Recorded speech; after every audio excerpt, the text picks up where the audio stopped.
नमस्कार दोस्तों, स्वागत है आपका हमारे चैनल वर्ल्ड ऑफ हैप्पीनेस में। दोस्तों, ओसीडी के बारे में आज मैं बात करना चाहता हूं आपसे।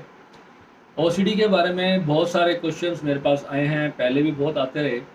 और ओसीडी आप लोग जो है एक साइकियाट्रिस्ट वगैरह के पास जाते हो, तो वहाँ से जो है आप लोग इन बीमारियों का नाम सुन के आते हो। ओसीडी देखा जाए तो कोई बीमारी नहीं है। पहली बार अगर मेडिकल साइंस में बात की जाए तो उन्होंने तो इसको एक बीमारी का नाम दिया हुआ है और बहुत गंभीर बीमारी है।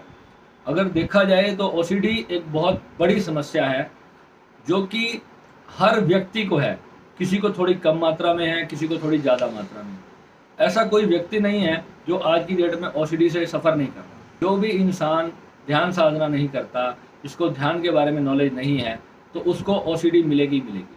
तो पहले हम बात कर लेते हैं ओसीडी है क्या चीज़। किसी व्यक्ति को अपने हाथ धोने का वहम हो जाता है और वो बार बार अपना हाथ धोता रहता है, मुंह धोता रहता है। उसको ये लगता रहता है कि अभी भी कुछ लगा हुआ है।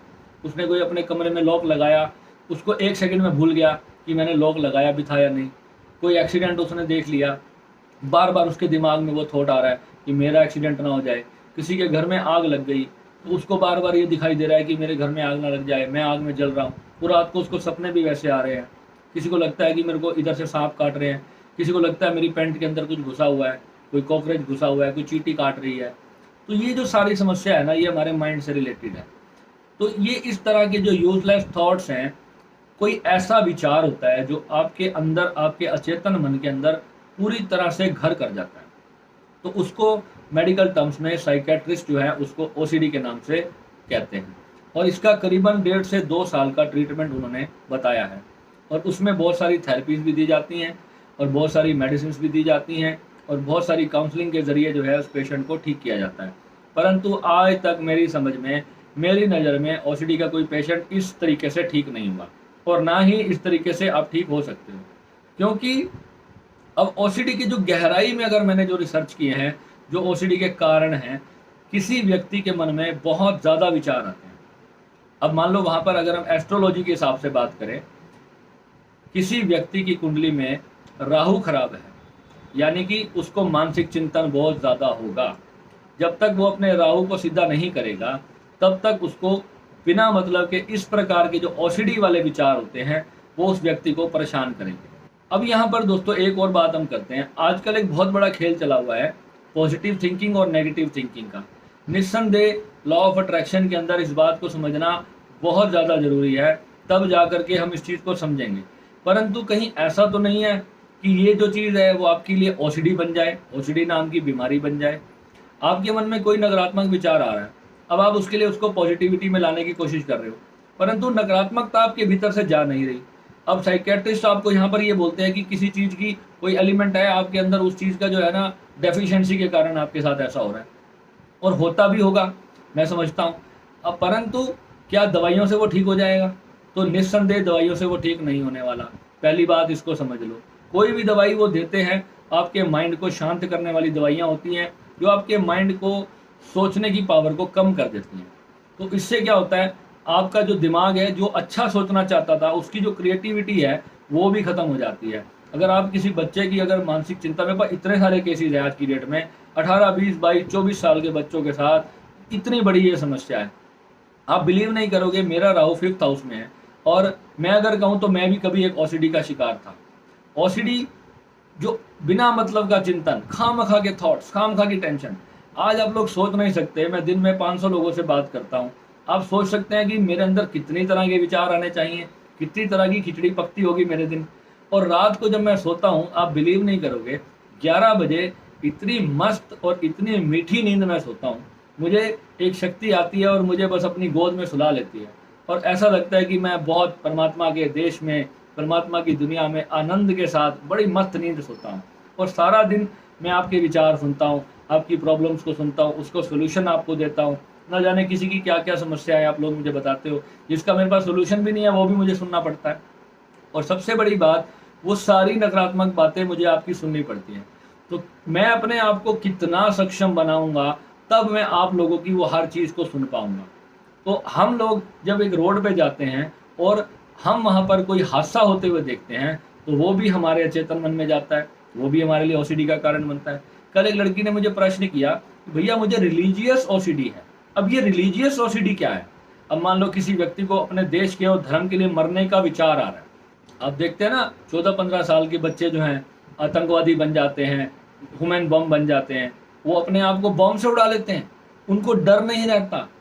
अभी जो पुलवामा में हुआ, 45 जवानों को एक छोटा सा बच्चा 18 साल का 200 किलो RDX के साथ जाता है और अब उसको पता है कि मेरे चिथड़े उड़ जाएंगे।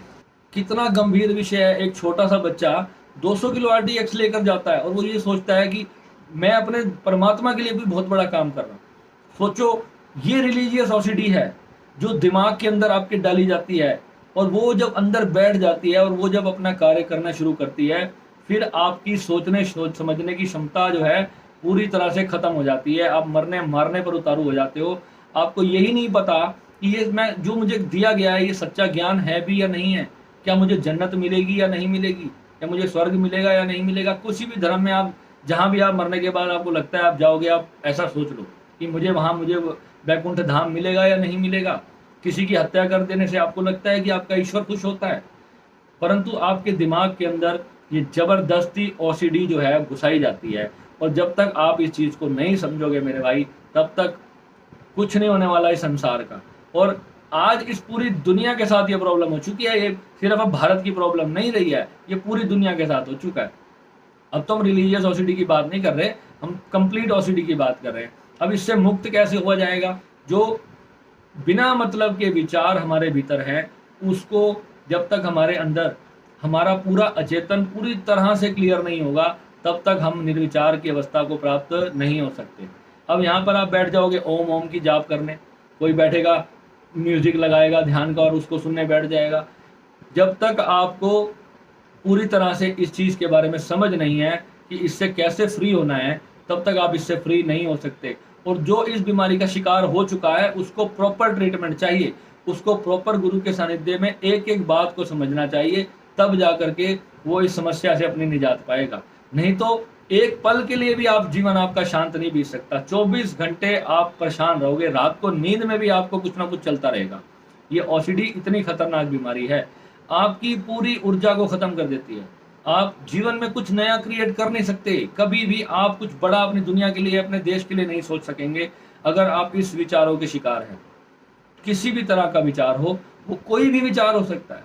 आप जीवन में एक्टर बनना चाहते हो और दिन रात उसी के बारे में सोच रहे हो, परंतु आप अपनी क्रिएटिविटी लाने के लिए आपके अंदर कोई चीज़, आपका मन खाली ही नहीं है, तो कुछ आएगा कैसे?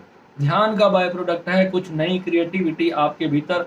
जब जो कुछ भी परमात्मा के अंदर है, जब आप परमात्मा से जुड़ जाते हो, परमात्मा ही आपके भीतर से फिर हर चीज़ समझने लगता है, हर चीज़ पे कार्य करने लगता है, हर चीज़ पे वो अपने भीतर से न जाने आप क्या क्या चीज़ें निकालते हो। रोज़ कुछ नया आप दुनिया के लिए करते हो, अपने लिए करते हो, अपने परिवार के लिए करते हो। जब तक आप उस अनंत शक्ति से नहीं जुड़ोगे, तब तक आप इस बीमारी या किसी भी छोटी मोटी BP, थायराइड, कैंसर, कोई भी बीमारी है, आपकी सिर्फ ध्यान में शक्ति है, आपको वो बीमारी ना हो। और अगर कोई बीमारी हो गई है तो फिर उसके लिए तो आपको डॉक्टर के पास जाना पड़ेगा। जो अभी तक बीमार नहीं है, उन लोगों के लिए मैं कहता हूँ कि वो लोग साधना करें, और वो लोग जब उस दिव्य शक्ति से जुड़ेंगे, तो मैं लिख के देता हूँ दोस्तों, आपको कभी बुखार भी नहीं होगा। तो OCD तो बहुत बड़ी चीज़ मैं कह रहा हूँ, वो तो मैं कैंसर से भी खतरनाक बीमारी समझता हूँ। कैंसर वाला तो 1 ही महीने में मर जाता है ना, 2-3 महीने में मर जाता है। OCD वाला तो बेचारा सुबह शाम रात दिन रोज मरता है। उसके दर्द से तो कोई समझ नहीं सकता, जरा सा उसको विचार आया और वो भय से कांपने लगता है। इतना बेकार जीवन क्यों जीना चाहते हो? अच्छे से उसको समझो कि वो है क्या चीज़, ये विचार मेरे अंदर क्यों आते हैं, कहाँ से मैं उसको डाल रहा हूँ। आजकल सारा दिन मोबाइल चलाते हो तो रात को वो दिन में 24 घंटे वही सब हमारे मन में चलता है। अब अंदर वो पूरी रील बनाए जा रहे हो। अब वही चीज़ थोड़े थोड़े दिन बाद आपको OCD बन जाएगी। अब उससे फ्री होने के लिए ध्यान करना चाहिए। अब ध्यान का मतलब ये नहीं है लगा दिया तीसरे नेत्र पे ध्यान और OCD ठीक हो जाएगी। ध्यान ऊर्जा को बढ़ाता है। अब यहाँ से असली चीज़ शुरू होती है। ध्यान आपके भीतर ऊर्जा को इन्हांस करता है, बढ़ाता है। अब जब ऊर्जा बढ़ेगी आपके भीतर तो होगा क्या? जो विचार हैं वो और तेज हो जाएंगे। विचार कम नहीं होंगे, विचार और तेज हो जाएंगे। विचार कम करने के लिए आपको उस शब्द से, उस अनंतनाद से जुड़ना पड़ेगा, उस ईश्वर से, उस गुरु तत्व से जुड़ना पड़ेगा। जब तक आप उससे नहीं जुड़े, तब तक आपकी OCD ठीक नहीं होने वाली। तब तक आपको जो भी आपके मन में विचार है वो हर एक चीज़ आपको एक्सेप्ट करनी पड़ेगी, चाहे वो फिर अच्छी हो रही है, चाहे नेगेटिव हो रही है, चाहे पॉजिटिव हो रही है, जो भी आप उसको मान लो। जब तक आप उस नाद को नहीं सुनोगे, अपने भीतर से अपने उस दिव्य साक्षी को नहीं जानोगे जो कि आप स्वयं हो, आप जो स्वयं परमात्मा हो, जब तक आप अपने मस्तिष्क को पकड़े हुए हो, तब तक ओसीडी आपका साथ नहीं छोड़ने वाली। वो आपके साथ ऐसी चिपकी हुई है जैसे कि समझ लो मिठाई के ऊपर जो है चींटी चिपक जाती है, वो ऐसे चिपकी रहेगी आपके साथ। तो एक ही मार्ग है और ईश्वर की शरण, जिससे कि आप ओसीडी से फ्री हो सकते हो। ना सिर्फ ओसीडी से, हर बीमारी का एक ही इलाज है, और वो है अनंतनाथ, प्रभु का ध्यान, प्रभु की शक्ति के साथ जुड़ना, अपने इस चक्रा साइंस को समझना, मेरे भीतर के जो 7 शरीर हैं वो क्या है, कैसे काम करते हैं, मेरे अपने माइंड से छूटने का तरीका क्या है, मेरा माइंड जो बिना मतलब की चीज़ें सोचता है वो क्यों सोचता है, जो मुझे सोचना है, जो क्रिएटिविटी आएगी, जो दिव्य क्रिएटिविटी आएगी, वो कहाँ से आएगी, उसके लिए उसका सोर्स क्या है उस क्रिएटिविटी का, वो ईश्वर। जो आज आप जो इन्वेंशंस देख के आप खुश होते हो ना, मोबाइल, गाड़ियाँ, बंगले, ये सब चीज़ें आप देखते हो ना, दुनिया भर की टेक्नोलॉजी आ रही है, ये ईश्वर में सब कुछ पहले से रखा हुआ था। परंतु ये निकल कहाँ से रहा है, ये क्रिएटिविटी बाहर के लोग क्यों कर रहे हैं, आप क्यों नहीं कर पा रहे, आपकी कंट्री पीछे क्यों रह रही है इस सब में? कभी आपने सोचा इसके बारे में? एक छोटा सा मोबाइल हमारे देश के लोग नहीं बना पा रहे, हमें वो चाइना से इंपोर्ट करना पड़ रहा है। क्यों करना पड़ रहा है? चाइना हर 1 महीने बाद नई टेक्नोलॉजी लेकर आता है। क्यों? क्योंकि वहाँ हर बच्चा ध्यान करता है, हर बच्चा ध्यान करता है, और वो ईश्वर से जुड़ा हुआ है, और उसकी जो क्रिएटिविटी है उसको वहाँ सिखाया जा रहा है पूरा का पूरा। अगर आप बौद्ध धर्म के बारे में सुनिए, जो चाइना के अंदर जो हमारे भारत के संत थे, भारत के संत चाइना में पूजे जाते हैं। चाइना वालों ने उनको भारत वापस नहीं आने दिया, उनको वहीं पर रख लिया कैद करके, और उन्होंने जो ज्ञान, जो शक्तियाँ दी चाइना को, आज वो चाइना कहाँ की कहाँ पहुँच चुका है, और हमारे कंट्री नीचे के नीचे गिरती चली जा रही है गड्ढे में। आप सोच कर देखो कि वो पूरा आध्यात्मिक ज्ञान बाहर के देशों ने हमसे छीना, हमसे, हमारे देश से लेकर गए, और आज हमें बेच रहे हैं वो लोग। आज हमारे लोग वहाँ से सीख कर आ रहे हैं। आप बिलीव नहीं करोगे, मैंने कितनी सारी पद्धतियाँ थाईलैंड से जाकर के सीखी हैं। मैं स्पेशल जाया करता था, वहाँ पर बौद्धों से मिलता था, बड़े बड़े बौद्ध भिक्षुओं से मिलता था, उनसे मैं समझता था इन चीज़ों को, ये है क्या, कैसे कार्य करेंगी। जब मेरी कुंडलनी एक्टिवेट हुई थी, मैं इतनी बुरी तरह से परेशान हो गया था, मेरे गुरु स्वयं उसको ठीक नहीं कर पा रहे थे, दिन रात मुझे नींद नहीं आती थी। मैंने पहले वीडियो में बताया, एक बौद्ध भिक्षु ने मेरी मदद की, उससे मैं जाकर के शांत हुआ।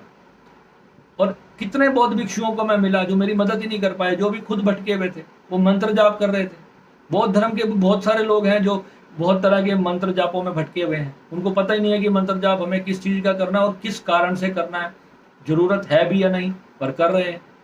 तो दोस्तों, हर एक चीज़ को बड़ी गहराई से समझना हमें पड़ेगा, तब जा कर के हम इस चीज़ों से, ये मानसिक जो बीमारियां हैं, ये दिमाग जो है आपको हर वक्त बीमार किए हुआ है। आज इतना सा भी दुख अगर आपको मिल रहा है तो समझ लो आपके दिमाग के कारण मिल रहा है, और ये आपके कंट्रोल में नहीं है। बहुत सारी चीज़ें ऐसी हैं जो नेचर ने अपने हाथ में रखी हुई हैं, और हमारे को कर्म फल के तौर आती हैं, और उसके लिए हम केवल और केवल ईश्वर से प्रार्थना कर सकते हैं। परंतु ईश्वर ने बहुत सारी साधनाएं भी हमें दी हैं, जिससे कि हम इस सबसे मुक्त हो सकते हैं और अपनी ज़िंदगी को बहुत खुशहाल बना सकते हैं। तो उम्मीद करता हूँ आपको ओसीडी के बारे में समझ आया होगा। ये व्यर्थ का चिंतन है, व्यर्थ की जो सोच है, ये व्यर्थ की जो विचार हैं, यही एक दिन ओसीडी बनती है। ये वहम जो होता है, ये बहुत खतरनाक होता है दोस्तों, ये इंसान को जीने नहीं देता। तो इसको समझिए, आप हमारे माध्यम से जुड़ भी सकते हैं, हमारी पद्धतियों को आप अपनाएं। जो भी मैंने जीवन भर सीखा है, मैं आपको सिखाता हूँ, आप उसको करो, आपको पता चलेगा कितने दिन के अंदर यूं आपकी ये प्रॉब्लम खत्म हो जाएगी। ये तो पहली सीढ़ी है हमारी, इसके बाद हम आगे किस तरफ जाते हैं। ये तो मानसिक विचार हैं, यही अगर हम इसी पे ही अटके रहेंगे तो फिर हम आगे क्या करेंगे। जब विचार रुकेंगे तो आपकी कुंडलनी जागृत होगी दोस्तों, कुंडलनी जागृत होगी तो फिर ईश्वर की तरफ वो जाएगी, और उसको, ये पूरा फिनोमेना है परमात्मा का, और उसकी एक कंडीशन है कि ये मेरे सारे बच्चे हैं। ये आज पहले वो खुद ही आपको दुख देता है, दुख देके अपनी तरफ आपका ध्यान आकर्षित किया करता है। आप पढ़ेंगे गीता में, ये स्पष्ट लिखा हुआ है, भगवान ने अर्जुन को एक बात कही, बहुत प्यारी बात है दोस्तों, अगर आप इसको ध्यान से समझेंगे। भगवान श्री कृष्ण अर्जुन को एक अध्याय में कहते हैं कि जब किसी जीव आत्मा का समय आता है ईश्वर की तरफ जाने का, जब उसका मोक्ष का ऐसा समय आने लगता है, तो मैं स्वयं उसको दुख देकर उसका ध्यान अपनी ओर आकर्षित करता हूँ। कौन कह रहे हैं? स्वयं भगवान श्री कृष्ण कह रहे हैं कि मैं पहले व्यक्ति को संसार से दुखी कर देता हूँ और उसका ध्यान अपनी ओर आकर्षित करता हूँ, ताकि फिर वो कहीं गुरु की तरफ भागे, तब जाकर के वो है ईश्वर की खोज में निकले। परमात्मा स्वयं कह रहा है कि मैं खुद ही आपको दुख देता हूँ, तब जाकर के आपका ध्यान अपनी तरफ आकर्षित करता हूँ, फिर आपको जो है गुरु भी मैं ही देता हूँ, फिर जाकर के आपको जो है ये ओसीडी की समस्या से जो है आपको राहत मिलती है। तो कहने का मतलब दोस्तों, आप आज मेरी बात अच्छे से समझ गए होंगे कि भगवान का रचा हुआ खेल है और भगवान ने ये सारी माया रची है। और ये जो कुछ भी आप दुनिया में देख रहे हो ना, लोग पैदा हो रहे हैं, मर रहे हैं, किसका पल का भरोसा नहीं, कब किसको हार्ट अटैक आ जाए, कब कोई मर जाए, ये सब उसकी माया से चलता है। सबसे बड़ी ओसीडी वही है। तो दोस्तों, उसकी शरण पकड़ लो। प्रभु के नाम में अंदर बहुत बड़ी पावर है। एक ओंकार सतनाम, गुरु नानक देव जी ने कहा, वही इस दुनिया का बेड़ा पार करने वाला है और वही आपको इस हर समस्या से परमानेंट मुक्ति दिला सकता है, और इस संसार में फिर कुछ भी नहीं। ठीक है, मिलते हैं अपने अगले वीडियो में। नमः शिवाय।